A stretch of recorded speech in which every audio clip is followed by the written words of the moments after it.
You're listening to In Sickness, a caregiving podcast from the Negative Space with Allison Breininger and Justin Bima.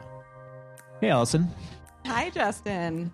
We've done 119, Something like that, yeah. episodes of the In Sickness podcast, but never in the same room. Never in the same room, never with an audience. So this is very new. Never without the option to edit in the middle. Right. We'll be fine. We'll be fine. So yeah, thanks everybody for joining us here today. So for those who don't know me or Allison, myself, I'm Justin Bima. I have been a caregiver to my wife, Sarah. She's doing quite well now, but for a good 10 years plus, she has gone through a lot with fibromyalgia, with ME/CFS, with POTS. There was a 3.5 year period in the middle there where she was basically bedbound. I was trying to work full time through all of that. It's been a journey.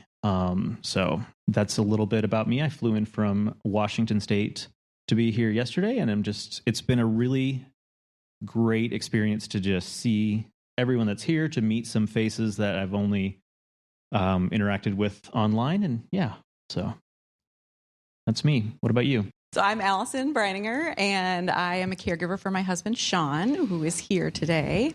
Well enough to be here today, which is great. Yes, it's a big deal.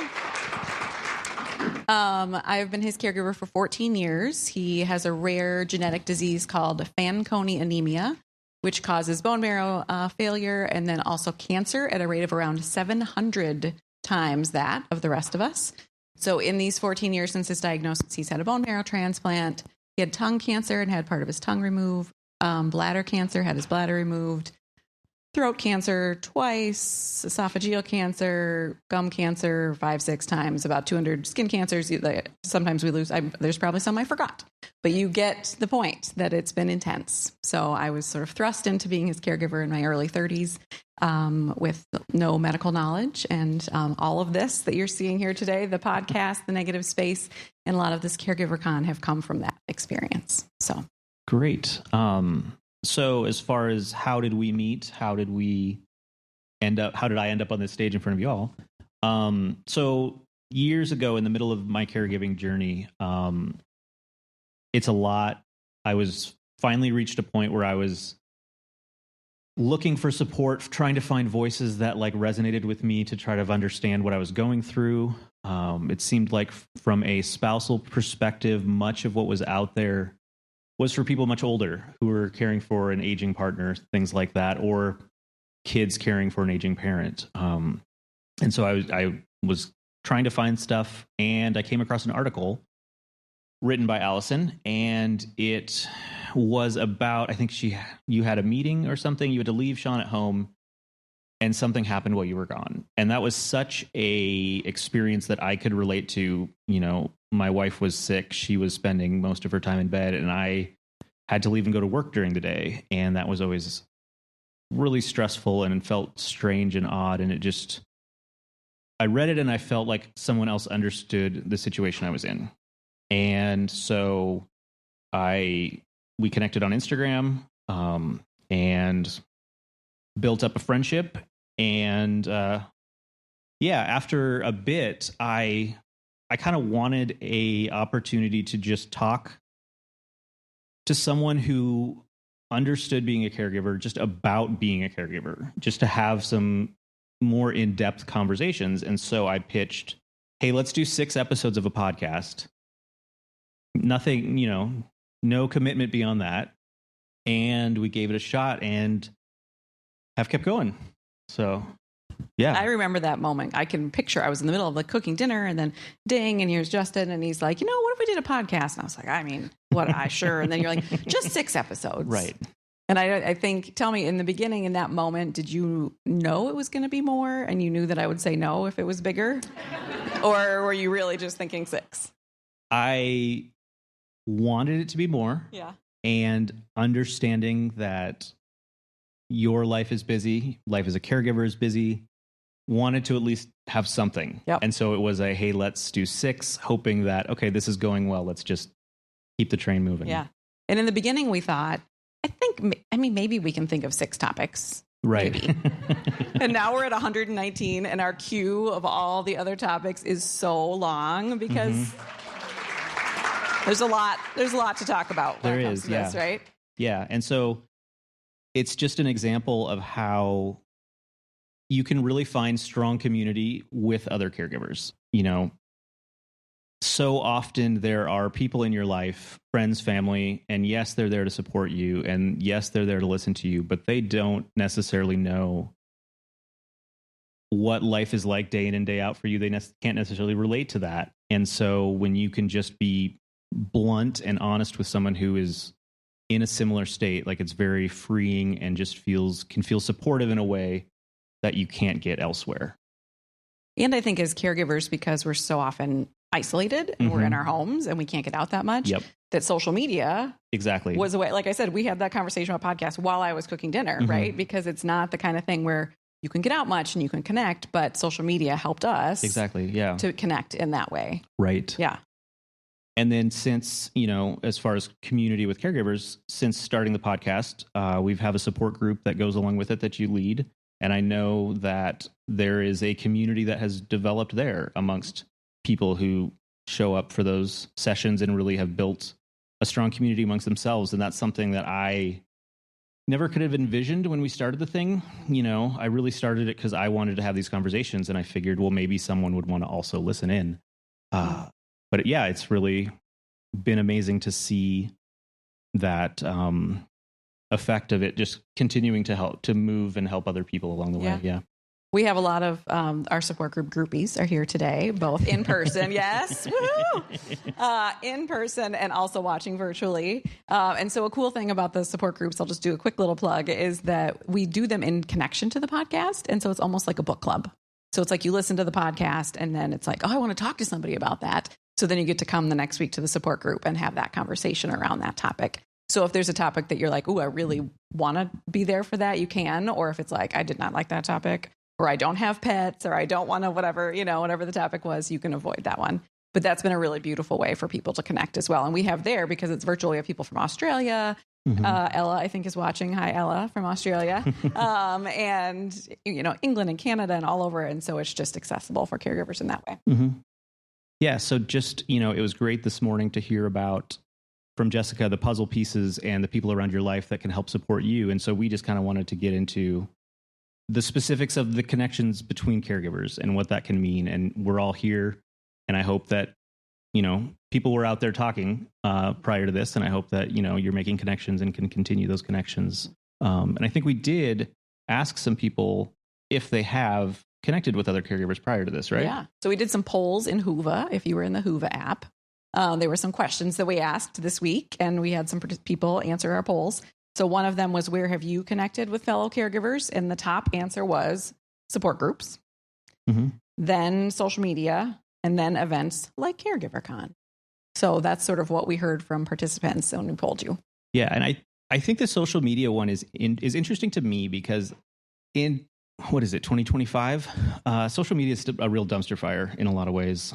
And yet some of my strongest connections with caregivers have been made there and in other areas of other hobbies that I'm in. Like, there are great people there. And so it is great to see that it still can be a good thing when so often now it's just kind of not that as much. So, and I see the way it allows caregivers who are, as you mentioned, isolated at home to make connections. Geography is not an issue, all of that.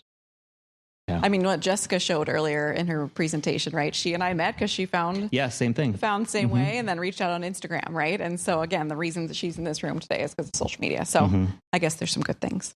So there's an impact, right, of having, when Jessica earlier talked about the different puzzle pieces that, you might be like, well, my brother doesn't show up or this person doesn't show up for me. But often it is these caregivers, the people who get it, who can be those puzzle pieces. And so you said earlier you didn't really have much of a caregiver community. You went kind of searching for something. What has been the impact for you of finding a caregiver community? Yeah, initially, I was years into caregiving. It wasn't something I was talking about much. I'm not someone who prior to that talked about, the hard things that were going on in my life so much, but it just, you need an outlet for all of the feelings you're having inside. And my wife wasn't necessarily always able to be a sounding board for what I'm feeling just because of her energy wise. And there's always that difficult dynamic when you are going through, how this caregiving situation is so difficult and challenging on you when they're the reason you're in the caregiving situation. And so that's not always the right place, or it doesn't feel like the right place, or it's just a difficult spot to be in. And we talk about the ring theory a lot, which is, if you guys don't know, think of like a bullseye, and the person that is at the center is the person who is ill or the person who is receiving care. And we're kind of like one ring out, and then, maybe your siblings or your parents are the next ring, and you got friends, and it just kind of goes out to your cousins and your neighbors and all of that. And so the idea is that you care in and you support inward to circles and you dump out. And so, as my wife's in the center of the circle, finding someone further out to be able to really get into how I'm feeling about all this. So having those connections, being able to kind of release all of that stuff that had been rolling around in my head for years was just really therapeutic and really helpful to start to understand what I was going through. I think the ability to talk about it, just practicing actually talking about the stuff, helps in other areas. So it's when you're with your friends or family, it's easier to explain what's going on in your life because you have actually said it out loud to someone else before. And since you brought up the ring theory, I think that, like Jess and her puzzle pieces, too often we think, okay, like Sean's in the middle and then there's me. Well, then the next people should be my closest people. Mm-hmm. But often just because, genetically they're the closest people, or maybe geographically they're the closest people, they don't end up being the people who are like your people as you go through this, right? So I don't know what ring, like this random guy from Instagram who reached out to me who lives on the other side of the country would be, right? Right. But you're one of my closest people. And so I think that when we think about where do we find community and where do we find these puzzle pieces, that's so important that, like Jess talked about, we can go through the pain of, well, I'm really disappointed and frustrated and sad and resentful that ring 3, 4, 5, 6 are maybe not showing up for me the way I thought they might. But look, I got this guy in ring 74 who's like really become an important part of my life. And I think that that's what these caregivers and what we have here today can really do, is that we find these people who get it. Yeah. Right. And that's, I think, when I'll speak to the impact that it's had on me, it's having people who get it. Right. Because the people who were friends from the before days, right, we were for a while on a trajectory together. Mm-hmm. And then my life went, and then they kept going. And so when I'm like, how was your weekend? Their answer is very different than mine. Right. And so they don't get it. And then if they say, well, then how was yours? And then sometimes I just start talking and pretty soon they go pale or they pass out because I'm talking about medical things and I forget that this isn't everybody's life. And so being able to have those conversations with people who get it.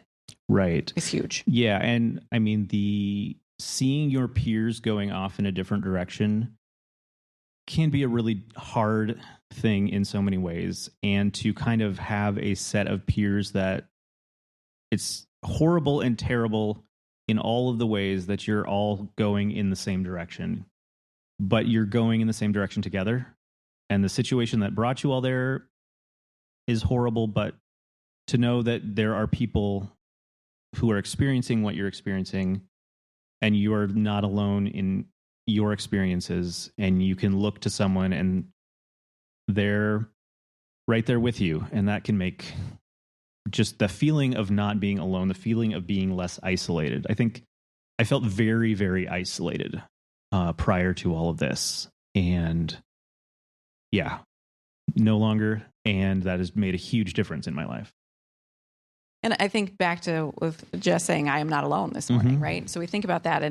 But that a different way of being not alone is realizing like there's 63 million of us caregivers in the United States, right? So not just I'm not alone in my situation, but I'm not alone in this caregiving thing. Right. And so my favorite thing when we do our Zoom support groups or anything else like that is that someone puts something out there, they say something, it's really vulnerable. And I think they're ready for everyone to like log off and, in fear. But instead, everybody nods. And then the speaker's like, what? You get it? Mm-hmm. Or everyone in the chat is saying, yes, yes. You know what I mean? And they realize, oh, and again, none of us want to be going through it. And we wish that people didn't understand it. Mm-hmm. But if we are going through it, at least there's somebody else out there who gets it. And we're not the only one. Right. There's something to hearing someone else say something out loud that you've only thought in your head and felt terrible that you think that in your head maybe, and it just feels wrong. And you're the only one certainly who has these thoughts. And then someone else just like says the thing and you're like, okay, wow. Mm-hmm.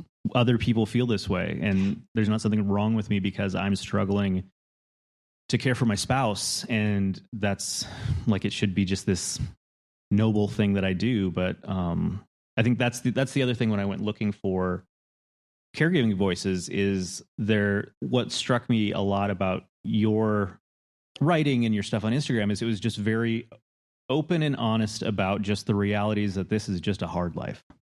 And I think that it gets painted in a brighter light than it is as this thing that we just are supposed to do and supposed to feel blessed that we are able to care for, whether it's a parent or a child or a partner. And I think society feels like just act that way, and they get uncomfortable when they hear us talk about, well, yes, it's hard and I struggle with staying in it.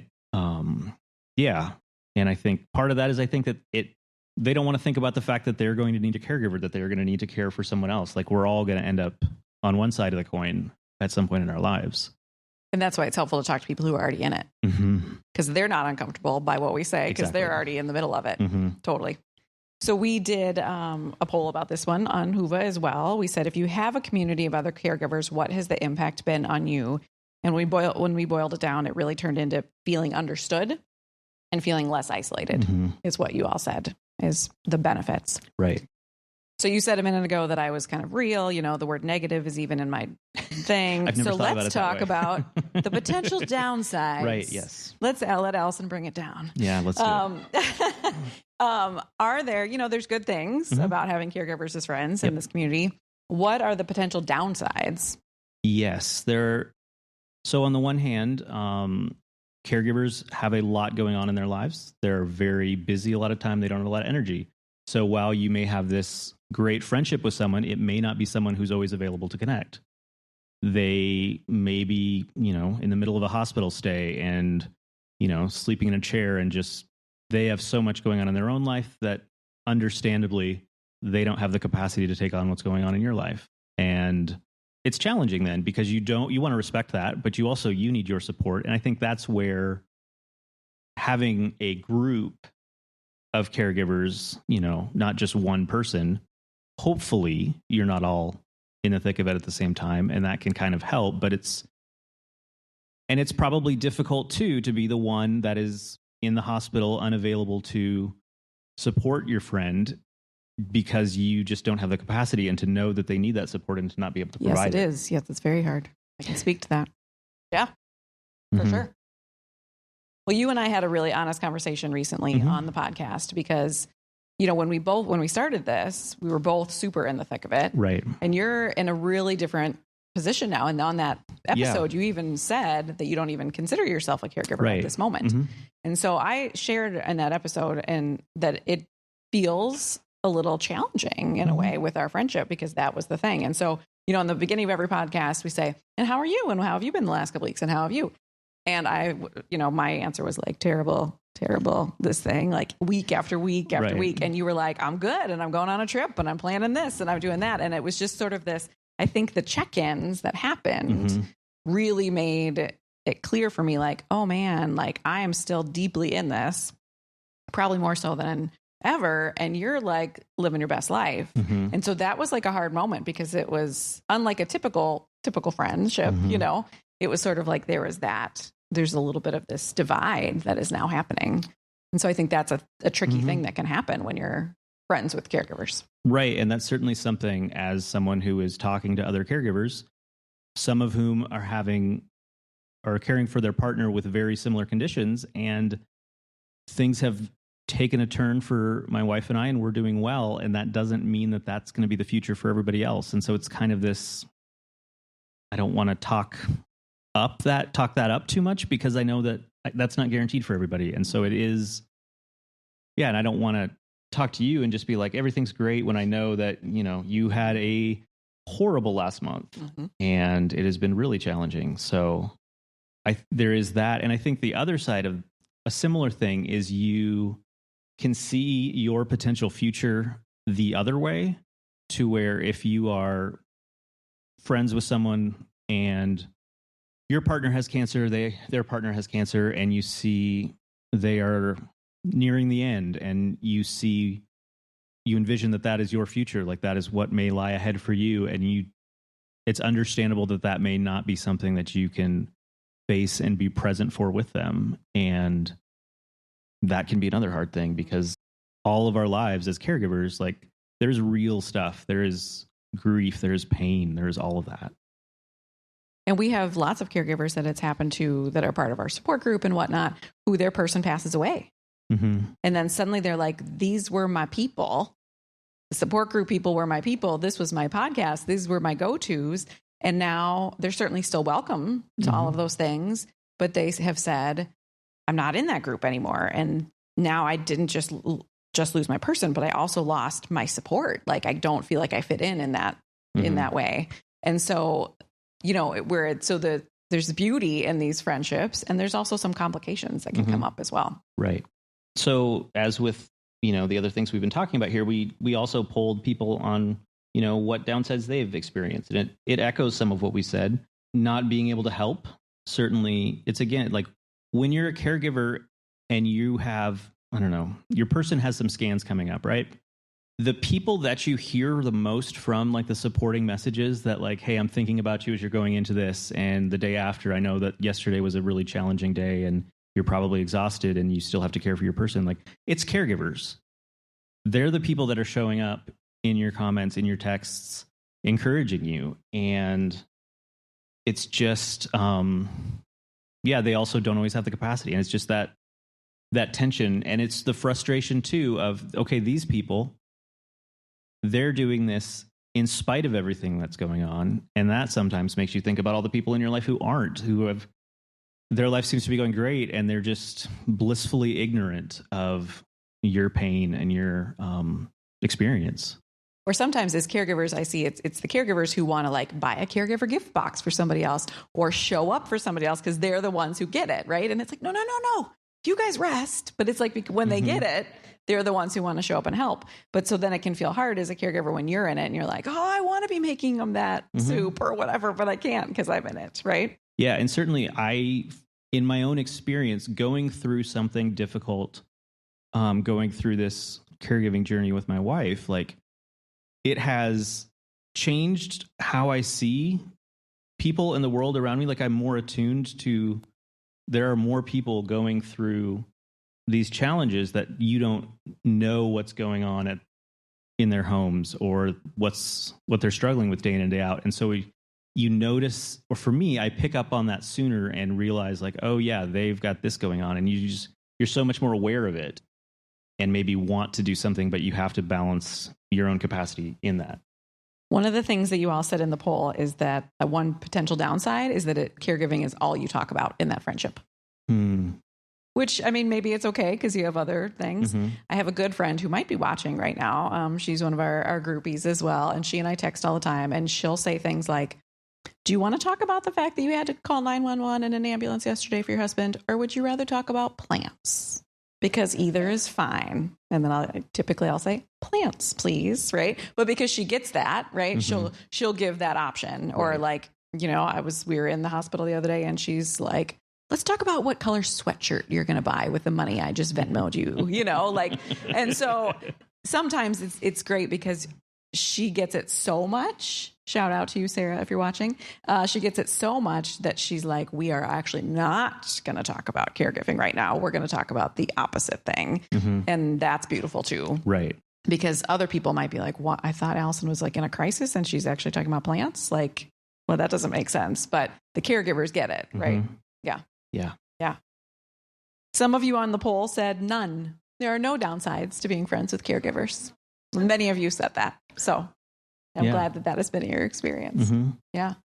Yeah. So I guess I just want to really encourage everybody to take advantage of being physically in the same space with so many other caregivers. And I hope that you've had a chance to get to know some more, to talk to people. And I hope that you can maintain those connections out of here, because they can make such a big difference in this journey that we're all on. And I just hope that, in that way, you can all hopefully find more support in your life and more understanding, because we all deserve and need that. And I think, anybody who's hung around me knows that I don't like bright-siding things. Right. I don't like the silver lining and the everything happens for a reason. Mm-hmm. And I will say that if my husband had not gotten this diagnosis, I wouldn't know 95% of the people in this room. I wouldn't be sitting here. We would have never met. No. Jess and I would have never met, like most of you. And so it's this sort of unexpected gift. And sometimes you hear it's like the club you never wanted to be part of kind of thing. But there is some truth to that if I have to go through this really hard thing, I am grateful that I have gotten a chance to meet these really incredible, interesting people from all across the world, really, right. And build these relationships, and to have them be my puzzle pieces, mm-hmm. right? To say it's way beyond my nuclear family or anything like that, nuclear, but it's really beyond and all of these other people. So right. That's a benefit. Good. Yeah.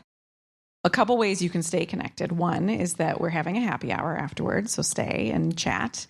The Whova app, you can use that to chat with each other after the event. So if you downloaded it, you can be doing that. And then if you haven't visited the Negative Space Table, you can do that and sign up for our support groups, because like I said, you can see some of these are the coolest people here. And it's so that's just another way that you can stay connected. And as well, Jax has in-person and virtual support groups as well. So we do, because it's live and we don't usually get to do this. Right. We want to open it up to see if there's any questions. This will be part of the recorded episode, so keep that in mind. But any questions either for us individually about any of our stuff or about, oh man, this is my daughter. Hi, Mama. Hi, Maya. I don't quite appreciate that. But so I would say that one of my questions is for caregivers that may be considered non-conventional, for things like mothers, or for, I would even say people who support caregivers. I think that one of the most interesting things has been watching you try and balance what's happening. For me personally, the other day I had an issue with my medications. And so trying to go and figure out how to get what I needed while also balancing, my parents are going through the roughest time they've had in a while, while also trying to balance, just the normal things the things that are considered typical in a family. But I think that oftentimes what's forgotten is that you are a double caregiver, is because you have me and you have my father, and she has my grandma, and my dog. But I just think that it's such an interesting thing, because although it's considered typical and it is considered, something that you are supposed to do, you're supposed to be an amazing mother, which you are, you're supposed to take care of your husband, and you're supposed to be able to smile through all of that. And I just think that it's good to remember that this is not actually normal, and that this is an abnormal amount of stress that you are under, that you continue with. We met at Devani's Pizza the other day, right down there, and you were just all smile. I was like, this is incredible that my dad is literally in the hospital right now. I'm going through these things with myself, and I can still come to my mama for console and for advice and for, a peace of mind, and that you just have this light and incredible aura around you, which I'm sure people in this room can, tell.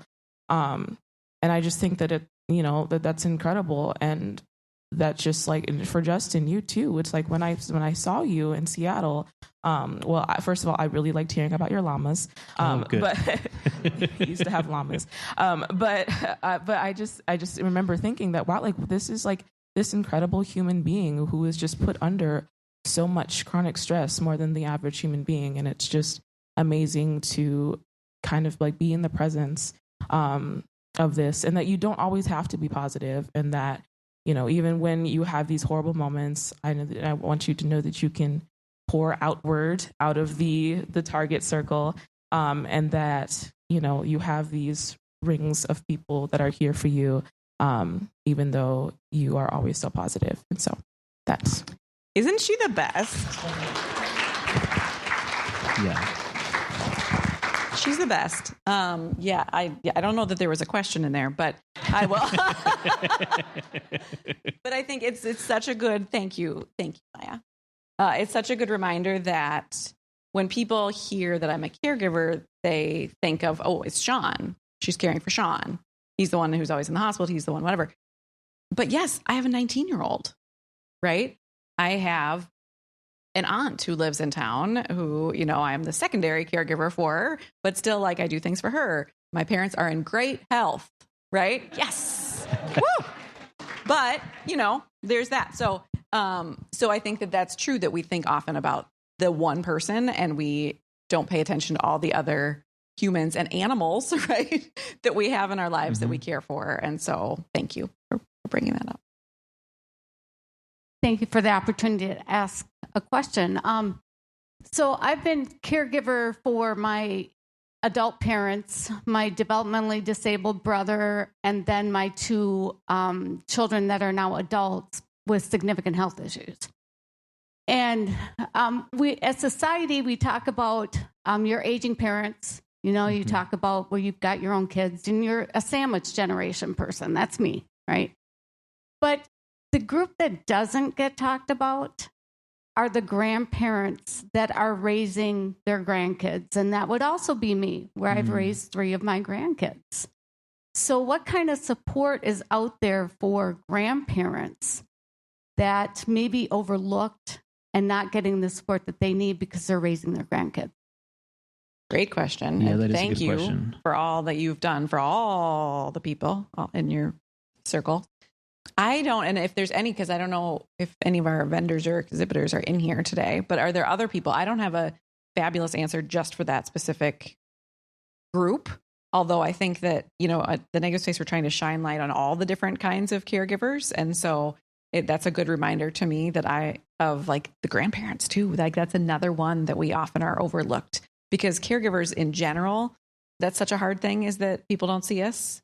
But then when you're unseen within the unseen, right? Like, look, it's a caregiver conference, but nobody's talking about grandparents, right? And so I'm sorry that you're in an unseen within an unseen category. Is there anybody in the room that has any good resources for grandparent caregiving? Yeah. So I would just search Lutheran Social Services grandparent program, and I think that website would come up. And I think they may also have support groups. Great. Thank you. Other questions for us or comments? Yeah, Andrea. I'm Andrea. My question is more so for Justin, because of overlap with illness groups. And it's probably too big of a question, but maybe like in the queue for future episodes of like a timeline of your caregiver journey, and like kind of what things were like in the seasons where things were really hard, and like the progression of things getting better, and like more in depth of like the timeline of those things. Yeah, no, that would be interesting, because it certainly, it started off with, she had back pain and she was getting like a steroid injection in her back or something. And this was maybe like in November of a year. I don't know what year it was. And she got this horrible migraine, and we were like in the ER days before Christmas, and that migraine just stuck around for years. And it was just then part of this slow decline. It wasn't this unexpected diagnosis that like suddenly, she has a condition and we need to like ramp up, and suddenly I'm thrown into feeling like a caregiver and all that. It was just very, very gradual. And then there was a time she was like, she sat through like 3 green lights. She was driving home from an appointment and she's like, I can't drive anymore. And so that was more for me to take on. Yeah. And it's certainly, she was able to move less and less. And then, the years when she was in bed, and that, we lived in a 2-story condo and the bedroom was upstairs and the bathroom was next to the bedroom. And other than the once a month when we were able to get her out to go to an appointment, that was her world. And like I existed there, but like if I was downstairs, like that was just this weird space that like, yes, it's our home, but she doesn't exist down there. Yeah. So I think there's a lot. That's a great idea for a topic, is just kind of go through that arc, because then there were a few things along the way that kind of, there were these jumps where she started doing better. And yeah, I mean, she's driving again now after 10 years. And it's, yeah. Thank you for the idea. We'll put that in the queue for sure. Yeah. Well, and that's interesting even with the podcast, because we started it, 5-6 years ago? True. And at the beginning, I mean, when we would do our check-ins, right? And now you're like, oh yeah, we went out to dinner the other night. And I'm like, stop a second. You can't just say casually, we went out to dinner. When we first started this, there's absolutely no way you could have gone out for dinner. And so it's been fun, even in the amount of time we've known each other and been recording, to see the progression. Yeah, we tried to do, what was it? Like during COVID, our town did a drive-through lighted parade. Like normally there's this lighted parade that everybody goes to in December. And they were setting it up so that they had all the floats and you could just drive by it.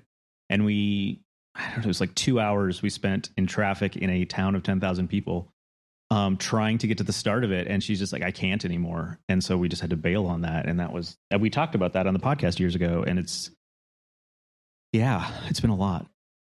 Well, and kind of like what Maya said about and we're just smiling and talking about, I mean, you're like, and then she was bedbound for 3.5 years. I mean, it's wild, the things that that feel normalized amongst caregivers. That people in this room have gone through, and that we just have to keep going. And so we're like, oh yeah. And then the other day when I called 911, oh yeah, when she was bedbound for 3.5 years, so it's a good reminder that we can let it all out and break down and have this community and talk about it as well.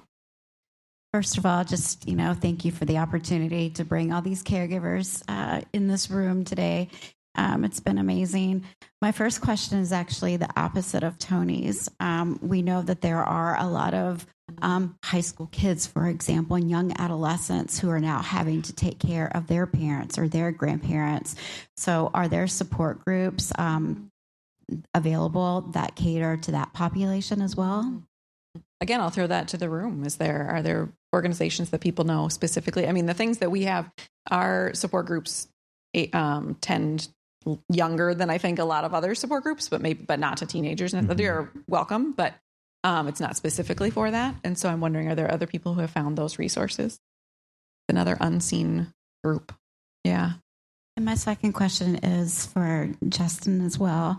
There's some research that suggests, at least from a cancer continuum standpoint, that when a caregiver's loved one goes into remission, that can often be at times of stress for the caregiver, because now their loved one's in remission and everyone's trying to adjust to the new normal. And perhaps some of those feelings on either side that have maybe been suppressed are now coming out. Can you speak to that if you're comfortable doing so? Like, have you found yourself in that situation now that you're kind of trying to get back to normal, whatever that normal is? Yeah, certainly. Coming out of it, what was difficult for me is, so on top of being a caregiver, I have been living with depression as well as anxiety for a long time. I think I've been deeply burned out several times, at least through the caregiving journey. And so coming out of it, seeing Sarah have more energy and to be in situations where it felt like I didn't have the energy that she had. And so she was wanting to go out and do more because she had not been able to do anything for 10 years.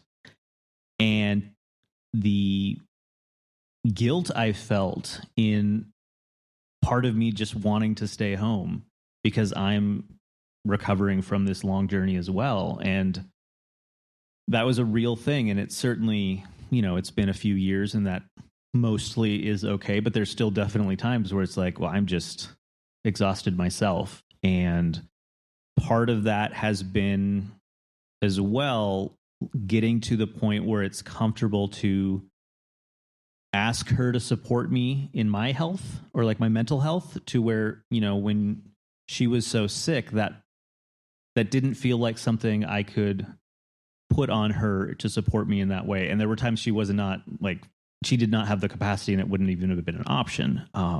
So that's been an adjustment as well. Yeah. And certainly there wasn't, until we started doing this podcast. I mean, that was when I kind of started processing everything, and that has certainly continued as we've gotten through that. But yeah, it was a surprising the amount of adjustment that it was for me to when she was back to quote unquote normal. Yeah. Hi. My question's about sort of the choice of making your journey super public or keeping it private. Maybe you've had a podcast episode about this already, but I just found it interesting that, like Jessica was talking about, her mom was quite private herself, right? So she felt she had to keep it private. I don't want to speak for you, but it sounded like that. And then Allison and Sean just began like social media. I'm like, you guys are pretty public about, things that's going through, like down to the detail. And that's my husband and I, when he was going through cancer, also chose to be very public. And now that he has different but kind of related health issues, like we almost are rethinking it, like, I don't know, maybe we want to keep this a little closer to home this time. So just wondering if you've talked about that, or, the sort of your reflections on the trade-offs and that choice. Yeah, great question. I probably am somewhere in the middle on that, because until we started doing the podcast, we were not really public beyond family and friends as far as what was going on with Sarah. Certainly, like my coworkers had no idea what was going on. I'm not one who talked much at work, and like work was work, friends were friends. And so, yeah, in a lot of areas of my life, I was pretty private with it. And I know you like really have like stepped out and made it a thing. And so what was it that prompted that, I guess? In the very beginning, we had like a Lots of Helping Hands page. And I don't remember when we sort of shifted into doing it more on social media, but I think the benefit for me, a couple benefits. One is that instead of making like phone call after phone call after phone call and updating people, it's just sort of like, there it is. All know what's happening. As far as our mission goes, it's sort of like telling the world like, yo, this is hard and this is what it actually looks like. But the other thing is that we have built this community and people help us because they know what's going on. And so sort of like Jessica said, a neighbor saw an ambulance at her house, so they brought her a coffee cake, right? This is sort of like people see on social media that we're going through things. And so then they're able to reach out and support. And when they don't know, they just assume you're fine. And so I think that's been a huge benefit, is just, it sort of like lets other people into what we're going through. And so that I don't have to, be as public about like banging down the doors of like, this is really hard, we need your help. They can sort of see it and stay up to date. And so that also I don't have to spend my days sort of talking about all those things. And Sean, I always say, is it okay if I send this picture? Is it okay if he's like, sure. Yep. Whatever. Because he's also the best. Yeah. I think that's also just not to say that as a caregiver, you have to be super public about what you're going through so that you get help. Like that burden should not be on you for that to be the means that is required to be supported. And certainly that is not for everyone.